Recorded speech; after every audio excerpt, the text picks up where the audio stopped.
உங்களுக்கு அறிவோ அறிவுனே. அடே, எனக்கு இருக்கிற அறிவுக்கு இந்த ஆளினார் அழகுராஜா அமெரிக்காவில இருக்க வேண்டியவன்டா. ஏதோ என் கஷ்ட காலம் இந்த வரப்பட்டிக்காட்டுல வந்து பழனியப்பன் சைக்கிள் வீலுக்கு பெண்ட் எடுக்கிறேன். வீலா இது வில்லு மாதிரி இருக்கு. அண்ணே, நீங்க பெரிய ஆளுண்ணே. உனக்கு தெரியுது, நம்ம ஊர் ஜனங்களுக்கு தெரியலையே. இது எல்லாம் நீ போய் சொல்லணும்டா.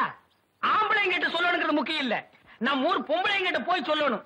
அம்மா, அக்கா, தங்கச்சி, அழகராஜன் ஒரு கெட்டிக்காரரு, பெண்ட் எடுக்கிறதுல வீல் நிமித்துறதுல ஒரு வல்லவரு, அவர் ஒரு நல்லவரு, இப்படி எல்லாம் போய் சொல்லணும். டேய், நான் ஒரு சிற்பி மாதிரிடா. எப்படி செதுக்கிறேன் பாத்தியா? இந்த ஊர்ல உன்னை யாருமே கிட்ட சேர்த்துக்க மாட்டேங்கிறாங்க. என்ன கிட்ட வந்தா நீ கடிச்சு போடுவேன். அப்படி இருந்து உன்னை ஏன் நான் சேர்த்து வச்சிருக்கேன்? இது எல்லாம் போய் சொல்ல வேண்டியதான். ஏண்டா பல்லு விளக்கலையா? விலகிட்டே. அதான் இப்படி நாருது. என்னைக்காச்சும் ஒரு நாளைக்கு விளக்கனா இப்படித்தான்டா.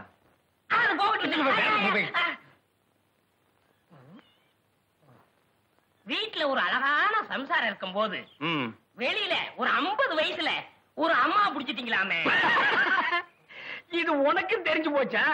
அடே, லவ்ஸுக்கு வயசு வித்தியாசமே கிடையாது. எந்த வயசுலயும் லவ்ஸ் வரலாம்.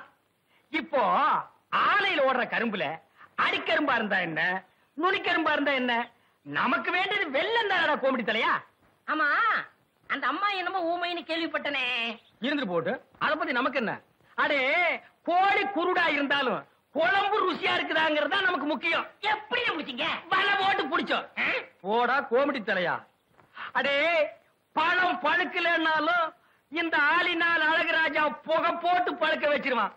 இதெல்லாம் போய் ஊருக்குள்ள சொல்லு. அதுவும் குறிப்பா அம்மனியக்கா கிட்ட சொல்றேன். அந்த கேரியர் எடு. உன்னை எல்லாம் நம்பி வைக்க முடியாதுப்பா. ஏன்னா அந்த ஊமை வீடு எங்க இருக்கு? விலாசம்.